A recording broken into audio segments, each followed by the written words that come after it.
All right, welcome everyone. And just one second, I think we're sharing the screen here.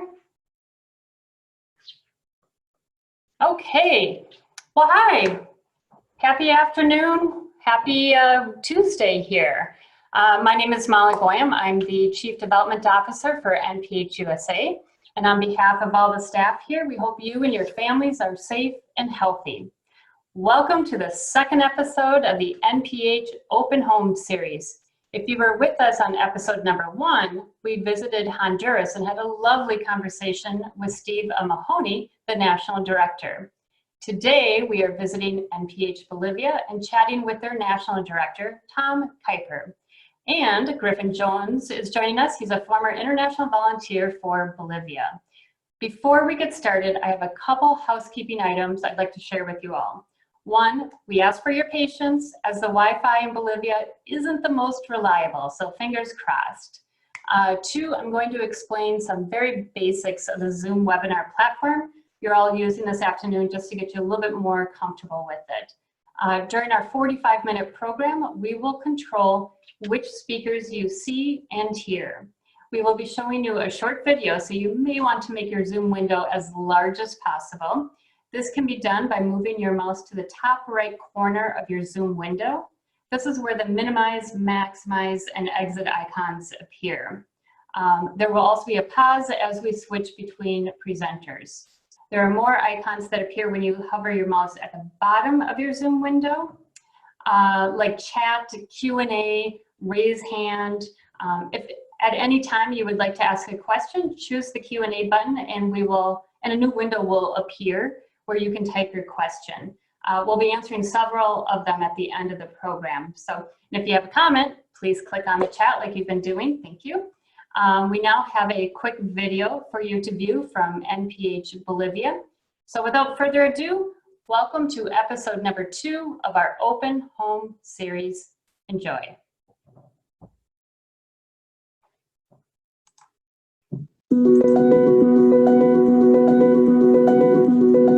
In the midst of the global pandemic, NPH Bolivia continues to stand strong as a family.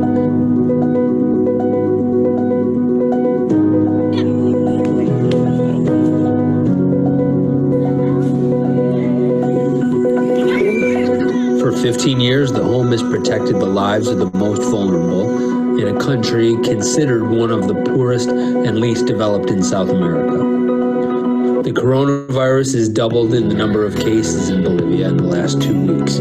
Today, there are over 4,000 cases of the virus within the country at a mortality rate of just over 4%. We are so thankful to share that NPH Bolivia has 0 cases of COVID-19. We are proud and grateful for all the employees, volunteers, and supporters like you that have given our children a safe place to learn, to play, and to grow, now and always. Today, we welcome you into our home. Welcome to NPH Bolivia. Welcome to episode 2 of the Open Home series, introducing the National Director of NPH Bolivia, Tom Kuiper, and I'm your host for episode 2 and former international NPH Bolivia volunteer, Griffin Jones. I'm already getting misty-eyed. Tom, come here and save me because I'm already starting to get choked up because I see so many people. I see so many people that we've gotten to know over the last 6 years from all over the world that are huge NPH people, and I'm already getting verklempt, and we haven't even started the open home today. I'm so happy to see everyone from not just the United States and New Zealand who are sponsoring and help facilitate tonight's open home, but from Europe and Canada and people that Tom and I know very well. And I'm here with my good buddy, Tom. So Tom and I knew each other before Tom was the director. He was my partner in crime when we were volunteers in 2014. And then he went to go run the show a few years later. Tom, did you think that when we were volunteers that you would ever end up going back to be the national director? Actually, yeah. Actually, yeah, absolutely. It was one of my one of the things that I really you know, was thinking about doing at one time. You know, if I got the opportunity, then maybe, you know, within like 20 years or something. But I really never thought it would be in 3 or 4 years, and that was the case. So it's been so many years since you and I have had a conversation in English. Oh, yeah. I don't think we've spoken English to each other in 6 years. Yeah, that's true. And so it feels a little strange. Mine's a little bit rusty, but you're doing pretty good. Thank you. Thank you. Yeah, is that still something that's part of the culture? That's something I'm really curious about, because there were times in my year and a half where, depending on where the volunteers were from and how well we spoke Spanish, that we only spoke Spanish. So I think by the end, when it was, you know, yourself, myself, Cornelia, and a few others, we almost only spoke Spanish in the volunteer home. Is it still that way? Yeah, I think we now have you know, we have 4 American people, so that means that of course they speak English with each other. So so in that sense, I don't think they speak Spanish anymore to each other. Of course, their level is quite okay. It's quite high. So it's maybe not that necessary as it was for us at that time.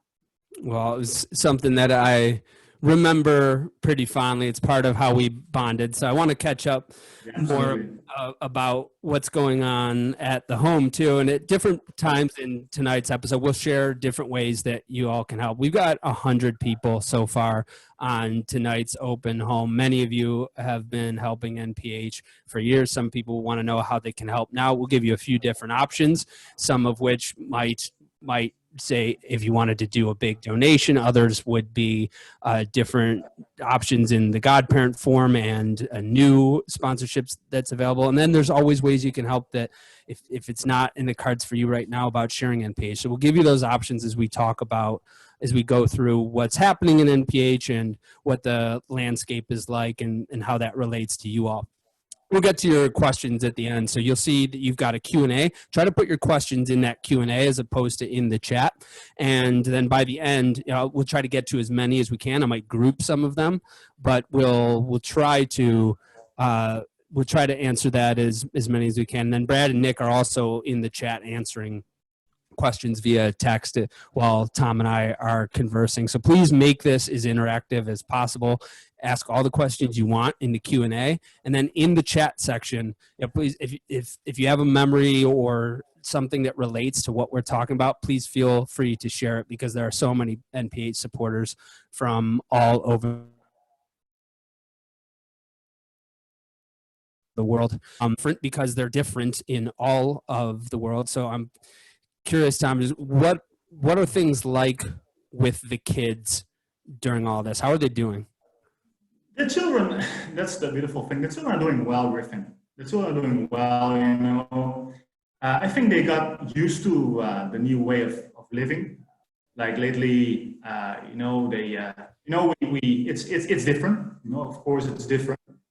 But I think the measures that were implemented were really implemented step by step. When the first cases of coronavirus entered in Bolivia, and I'm talking about around March 10th, you know, well, they weren't able to go to class anymore. After that, kind of very fast, we also decided, you know, we asked the kids, you know, after lunch, after the dinner, well, please, you know, we cannot hold hands anymore. You very well remember, Griffin, that the kids always, you know, after the prayer, we hold each other's hands, and, you know, to avoid, you know, that, you know, we kind of affecting each other. And soon after that, we announced that, you know, we cannot eat in the comedor anymore, because we should avoid big groups being together. Shortly after that, we tried to implement the whole social distancing rules. That was quite difficult, because of course they also questioned, you know, why, you know, come on, the coronavirus is not here in the home, what you're talking about. But also, you know, because the whole explosion, in the movie, in the video, really duplicated in the last 2 weeks. And the thing is that we really live in the epicenter, in the middle of the outbreak of the coronavirus here in Bolivia. So we decided to also encapsulate all the houses. So that means that the boys from San Jorge are the boys from San Jorge, and the boys from Don Bosco with the boys from Don Bosco, and Madre Teresa the same. So they're not mixing up anymore. And you know, that of course, they are very creative also in their ways of communicating. For example, I heard from one of the tios that one of the girls, they gave us like this little, you know, pieces of paper, you know, for example, to the tio and the tia, and you know, here it is. I want to have like communication with my brother, and they find ways to communicate. You know that. So it was very funny, and of course, also like there are stories that really kind of, well, they are sad. You know, for example, one of our older boys from Don Bosco in this case, his father visited him after like 6 or 7 months, and he was so glad, you know. And but of course, then he went to the gate, and I accompanied him. I was with him, and of course he was in his mask and all these, you know, all the protection measures.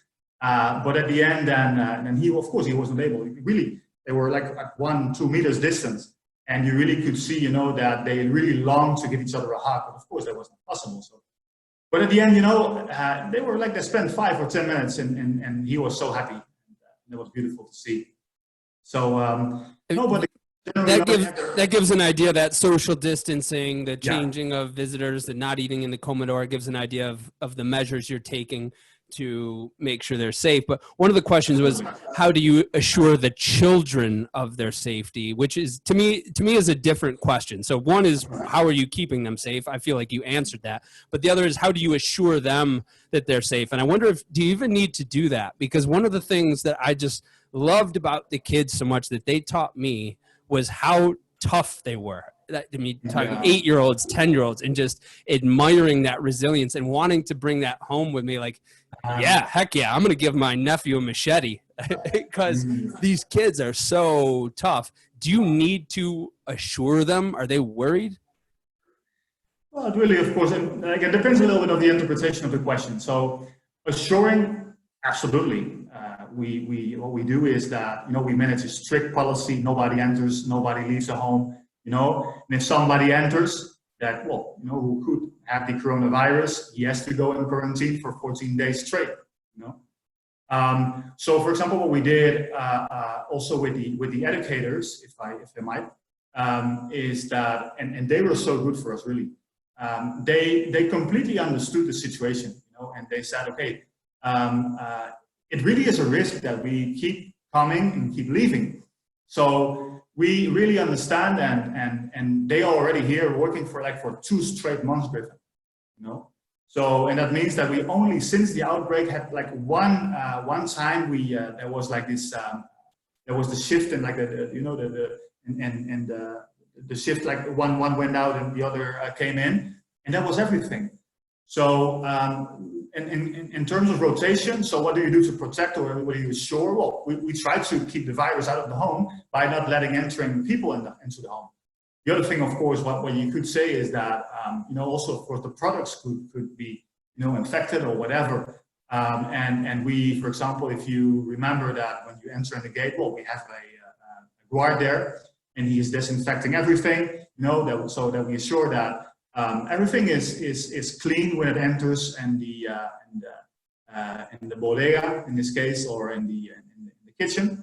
So in that sense, we really try everything and do everything, you know, to assure that they keep health, that they're being healthy at least.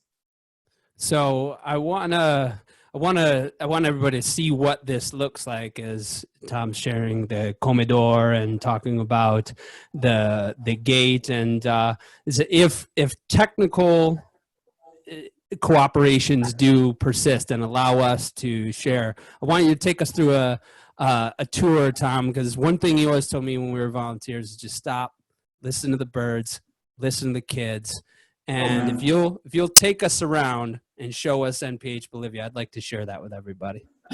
Well, you know, it's you know, you walk, like I walk out of my door and I can see all kinds of, you know, I can see all kinds of birds, like the smell, of course, is the smell of the countryside. I hear birds, I hear animals. Of course, I also have to be aware of the fact that I'm not standing on a snake or something like that. That's also country life in Bolivia. Then you walk to the gate, and these days, these like last days were really beautiful. If you remember, the May and June days were a little bit colder here in Bolivia. So we were like around now 20, 25 degrees, and so if I wake up, like everything is kind of like it's a little bit fresh still, but the sun is up, and it's it's amazing. It's living beside. It's like it's the most formal. Well, let's prove it. Take it away.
So as one of the few NPH homes, we still have 4 volunteers in projects, communication, sponsorship, and teaching. And they live in this beautiful home.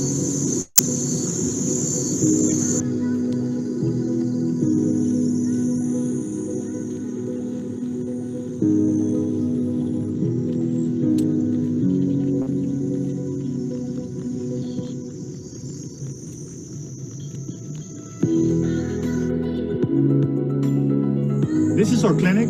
Here we offer health care. Here are working our psychologists as well. And we here have some administrative positions. This is the office of our social worker. This is the office of our human resource professional. And here, these both offices are accountancy. Here in the corner is the office of the national director. And here we have some isolation rooms in case if we have patients directly here in the home. We have the offices of our psychologists. 1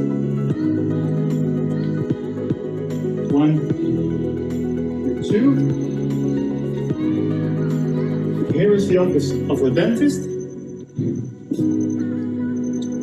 And these are the offices of the doctor and the nurse. C is one of our children in the year of service. Hello, soy una chica que está haciendo su año de servicio y me tocó acá en la clínica y me tocó ayudarle a la enfermera y le estoy ayudando en lo que es control de temperatura y desinfectar a las personas que entran al hogar. Y bueno, para más adelante quiero estudiar fisioterapia.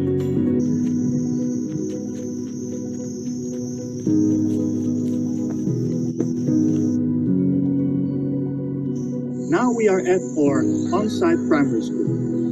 We have 40 students from our own home here and 25 students that come from the community.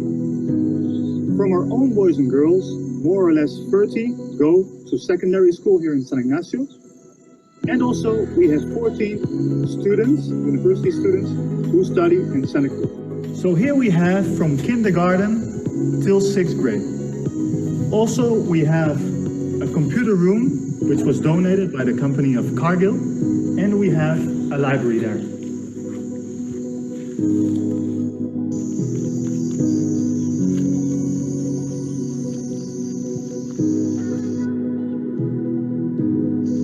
We're now at our baby's house. That's the home of our youngest children. The youngest one is 1 and the oldest one is 5. 5 years old.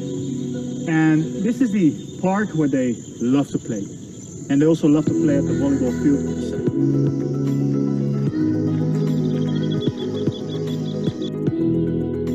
Here we are in the girls' side, being with the Estrellas, and with the girls from 6 until 9 more or less. Then we have from 9 until 12, 13, 14, the Tania. Here we are at Angeles, more or less from 15, 16.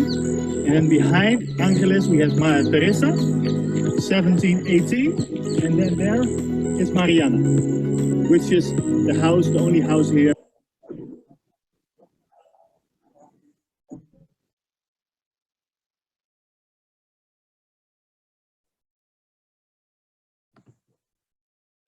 That was a good tour, Tom. That was the second best video tour there's ever been of NPH. You want to say like yours was the best, isn't it? I mean, if people want to search for it on YouTube and just type in NPH Bolivia, they can decide for themselves. I'm not saying that. I'm just saying. Okay. It makes me miss it so badly. And we have a number. We were supposed to go for those that were in our group through NPH USA, through the Midwest office. Yeah. We were supposed to go just actually part of this month too. And that does help, I guess, hold me over a little bit until the next time I can go. And so we'll talk about, because trips like mine aren't happening, we'll talk about some of those things that that people can do to help in a little bit. We'll give some different options depending on what's right for you as a listener, as an NPH supporter. We've gotten a couple questions, and some of them relate to questions that I wanted to ask you about what's going on. And our friend Andy Ross from PhotoCan wanted to ask, is the food supply chain been affected in Bolivia? No, not really. The only thing is that we see that the prices are went up a little bit, but not dramatically. So I have to say that I noticed that a lot of imported, for example, just to put an example, like peanut butter that you and I always used to eat, it's not available anymore. So it's just like... You say that, but there was never peanut butter in Bolivia. And for all the former Bolivia volunteers, put it in the comments if there was in fact peanut butter in Montero or Portachuelo, because there was no way we were ever getting peanut butter. No, it was not in Portachuelo, it was in the Hypermax where you purchase it. But I rest my case. So beyond peanut butter, the food supply chain is pretty intact. What are the biggest concerns that you're seeing around the Santa Cruz area? Yeah, so to start with, the biggest concern, of course, we have is that we're really in the center, like I already said, of the outbreak. That means that, of course, like the workers are or workers are from all these places, Santa Cruz, from Montero, from Portachuelo, from Santa Rosa, even from, there is our case of coronavirus in Santa Rosa. So that means that we have to be really careful of also kind of, if we do our purchases, then, for example, we now go with a driver that lives outside of NPH, who lives outside of NPH, and then we're literally bringing the car outside of the gate with a entering in the car, and then if he comes back, we are disinfecting the car completely, and we're putting it back where it belongs, and also, like for example, we disinfect the stuff that we purchase. So all kinds of things that we do, apart from that. We have seen, like you already said in the video, like it's been 4,000 cases at this moment, and testing is really not a big thing here. I mean, I think what I read in an article in I think it was in the Economist that on the 13th of May they were conducted 14,000 tests or something here in Bolivia. That really means that they belong to it's really the future of all the countries in the region.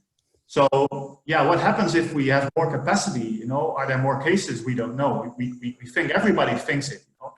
And also, for example, if what I hear also from our doctor is that if people are sending their tests to the laboratories, it takes really long to really know the result. So apart from that, Griffin, I can tell you that, people, we are like already for 67 days in a complete quarantine, in a complete lockdown here in Bolivia. And people are tired. People are tired. They have had like their discipline for, 50, 60 days.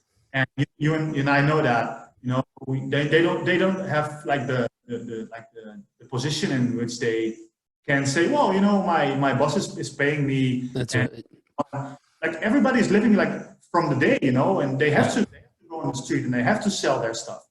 So like the dilemma is, okay, literally sometimes, okay, do I get problems from the coronavirus, or do I get problems like, from being hungry? And that's a, and also what we see, control in the streets, like really also, well, like the first 40, 50 days, the like control on vehicles was quite strict, but there is not a big control anymore. So that means that kind of there is officially we are still in the quarantine, but actually people are living like their lives like normal.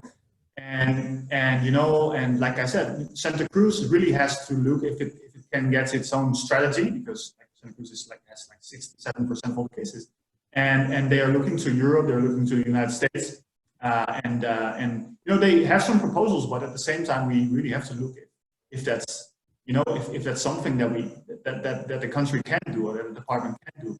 And that challenge is hard for people in rich countries, all the more in countries where there isn't a government stimulus coming down. There isn't a treasury or a central bank that can just bail out a lot of these businesses. I think that problem is even more acute in Bolivia. So you've talked about how this is affecting the finances. This trickles down to the personnel and how they live their lives. What would you say are the biggest needs for you all? How does this phase materially in the form of what you all need? Yeah, so what we really need at this point are, face masks, like the good ones, I think it's N95. What we need are, in case if we have like a mild case of coronavirus, for example, we need suits, these body suits.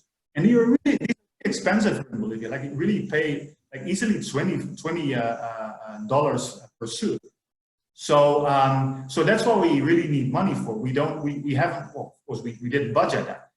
And like I said, like the increase in the prices, of course we are spending extra. We need money for that. And also what we really need are, of course, like we need to invest in extra fruits and vegetables in order to keep the children healthy. And I think that's the most important thing. Like these three things I would consider to be the most important. So I want to encourage people as they're thinking, oh, I got the hookup on N95 masks, or I got the hookup on PPE. It's not like you can just send that down to NPH Bolivia. One, even in good times, that's extremely cost ineffective and ends up wasting a lot more when people do sometimes have that inclination to help. But it just doesn't work that way. And especially now, because even pre-corona, I think Bolivia all but got rid of their post office. So that type of thing generally isn't available. There are different ways that people can help. So if that's what you're thinking of, you're thinking of the needs that Tom had, you're thinking of how this is affecting the general operations budget, you can make a larger donation. You would do that through your office. So we've got people from Canada, Europe, New Zealand, and the United States on. You would make that through your country's office if you wanted to make a larger donation. If that's not in the cards for you right now, there are other ways. Some other ways are you can become an NPH Godparent. We have many NPH Godparents on the show right now, and that's when you sponsor a child and you sometimes do some correspondence and you're contributing monthly, allocated based on a child. So I have a poll question here, which is, do you have a godchild at NPH Bolivia? And I think this will be running. Meg will share the results when it's done, but we want to ask people, do you have a godchild at NPH Bolivia? Yes, no, or no, but you'd love to. And there might be folks with other people, there might be other folks on board that have godchildren at other NPH homes. So that's available at almost all of the NPH offices. And then there's another option that right now is unique to the NPH USA office, which is the home sponsorship. And this is a way of, it's called the Mi Casa sponsorship. And instead of sponsoring an individual child, you're sponsoring the home. And that only starts at $30 a month. So for the folks on here that thinking, well, you know, I'd love to make a larger donation, but that's not in the cards for me right now. Maybe you want to be a godparent. Sometimes for those folks that maybe they don't want to do the individual correspondence, you can sponsor the home for as little as $30 a month. And that goes such a long way as we start to mount up people, especially because we don't have the big events like the gala. We don't have trips like mine where I was going to take 13 people down, and inevitably we make a donation when we go down. Those types of things aren't happening, so those are ways that you can help. And then finally, if it just isn't in the cards for you, sharing the message of NPH, if you would share it with a child, that's a way that you can support our family. So you can make a large donation through your local NPH office. You can support a godchild, sponsoring a godchild, becoming a godparent. You can do a home sponsorship through the Mi Casa opportunity, or you can share NPH with a friend. And we really appreciate you doing all of that. So we want to go into some questions, but first I've got another question for you, which is, are you interested in visiting NPH Bolivia one day? We got the yes, no, and maybe, and I am curious because you can come with me or you can maybe go on another trip, but I promise you, as soon as we're able to do trips again, yours truly is going to take a group down, and I can't wait till that happens. So I'm curious for those folks that if they are interested, if you'd answer that poll, and I'll share those results with you. I see through the chat we had a couple people that have been there. Want to ask some questions that we've gotten from the community, and our poll results are back. We've had I don't know how many we had, but apparently 2/3 of our folks on the call have been to Bolivia and NPH Bolivia, and another quarter of the respondents said they might like to go. So I hope that you get to see what we saw in that video in person, because there's nothing like it. We got some questions in the chat and in the Q&A, and I want to go over those. Some of the questions have to do with how social distancing is affecting the kids. We know the kids love to play. They love to greet visitors. They love to greet each other. And so what has that been like? Yeah, like I said, you know, they have contact with each other. So like per home, they are together. The only thing is, for example, if I am in like a boys' home from, 5 years, then I can go to my sister in the girls' home from 9 years, for example. So that's something that's also good. How is that affecting them? I think it's affecting them. So it's also really important to explain why we began with the encapsulation, because at one point, like a few weeks ago, we had some people that we thought, okay, now the driver entered the property, the other, like this person entered the property, and this person, and they weren't in, and they hadn't been in quarantine. So like with that, the explosion of the amount of cases, and then we decided we have to, take some like more strict measures. So it's also good to know that this isn't going to last forever, of course. We really, if we, for example, ensure that the people who are now on the property are there for 15 days, we can stop the encapsulation and, live like more as normal again. Of course, trying to maintain the social distancing a little bit. We also purchase face masks for everybody of them. So, for example, if they go to the central dining hall, to the comedor, then they can go there with their face mask, and of course they can have contact.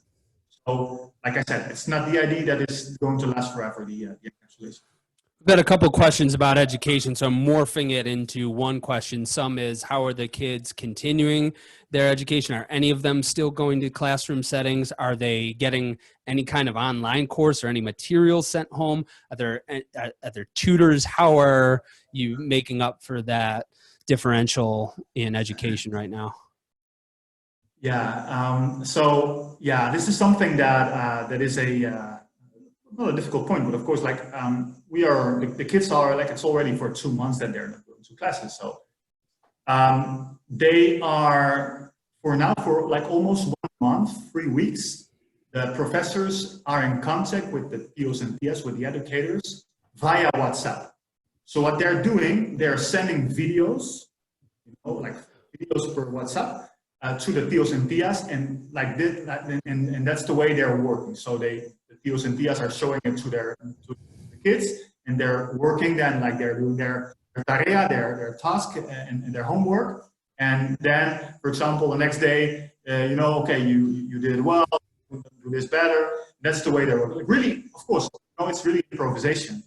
But at the same time, we have to do something, because as you know as well, our internet is not that stable, like already was said at the beginning of the webinar, that we can host a professor like maybe is being done in the United States or in Europe. People are really kind of starting to get used to the whole concept of working at home. It's called here teletrabajo, and the whole school system as well. So, for example, the next week, the teachers are going to have some workshops about how they can do that. So it's really because of the whole crisis. How about the college students? For those that aren't familiar, most of our college students attend university in the city of Santa Cruz, which is more or less 2.5 hours away by public-ish transport. And so the boys have a house there, the girls have a house there. Yeah. And so what about them? No, they do have. They have what they call classes en línea. A question that isn't related to education, but I want to ask about is, Frank Donahue asked, other than COVID-19, I think this is a great question, other than coronavirus, what is your biggest worry when you wake up each morning? Good question, Frank. Apart from COVID, well, the budget question, of course, like the aftermath of the whole coronavirus thing. That's my biggest concern at this moment. Really, the biggest concern that I have is that at one point we might not be able to take care of the kids as we do at this moment. So, yeah, that's my biggest concern. And I really, it's just something that, that I could. We've had a couple questions about political unrest, and for those that weren't familiar, Bolivia is mostly a politically stable country. I guess that might be subjective depending on who you're talking to. But for the last 15 years, there had been one president, a 3-term president, mostly stable. Some things called bloqueos, which are people protesting in the road that don't allow transport to pass through. But that's almost always nonviolent. And then recently, during the last election, which was leading up to the last election, which was supposed to be in the fall, there was a lot of unrest, and ultimately that president was ousted, and an interim president from the opposition came into to party. And so we just want to, without talking about politics, want to just ask about what that unrest has been like since, because it was unrest for a while. And I know you were a bit nervous, and they sent the American volunteers home for a little bit. The U.S. State Department raised it to level 3 or 4, went back to 2. From everyone that I've talked to, things seem really calm. Has this agitated that again? Are things still calm? What's that like? Well, like in general, I saw a poll, and I saw that in general, people are quite satisfied about also how Yanina Áñez is leading this crisis. But of course, you know, they search for like the opposite party, you know, like the socialistic party from the former President Evo Morales. Of course, they are searching for things that he does wrong, or that. Do you see that? Do you see that? Is it having an effect in the streets? Is it like, no. or is there the tension that there was before? No, absolutely not. No, it's everything is coronavirus at this point. Maybe at some places, you know, like in Cochabamba or in El Alto, La Paz, maybe a little bit more. Here in Santa Cruz, we don't see anything of that. So we're starting to wrap up, but and I kind of want to end with this, right? I guess if I were to conclude with a question, it would be, what do you think the kids miss the most? What do they tell you that they miss the most? Colegio. Going to school. That's what they miss the most. Spoken like really good kids. Yeah, absolutely. Sounds like it's like that. And maybe that might represent, like, you know, colegio, going to school. That might represent like going back to normal life, you know? So, but that's what they tell me. Like, what are you missing the most? It's colegio, you know, go to colegio. Awesome. Hey, Molly. Hi. We are coming up on our time. I'm sorry to interrupt. We had such a great conversation, or you guys had a great conversation. We were able to listen in. So Tom and Griffin, thank you so much for opening up our Bolivia home to all of us and sharing the updates and just sharing some really fun stories. I've learned a lot about Bolivia. I'm really excited to go and visit as soon as we can. I also would like to thank our behind the scene folks who are producing this episode. We have Meg Brockman, Nick Rogers, Gia Riney, and Lauren Sullivan. Just a big thank you. This is really great. And if you would like to support NPH Bolivia, please visit our website at nphusa.org and click on Mi Casa in the upper right-hand side. Or if you are in New Zealand, you can visit their website at nph-newzealand.org. Additionally, if you'd like to sign up for episode number 3, you will get a registration link very soon, tomorrow, I believe. And episode number 3 is an open home visit to El Salvador. We're going to close out tonight with a very short video, and then please stay on to take our survey to help make our series event even better. Again, big thanks to Tom and Griffin. Really appreciate your time. Everyone take care and hope to see you soon. Thank you. Thank you all so much for coming. I appreciate you so much, and thanks for supporting NPH in whichever way you can. Thank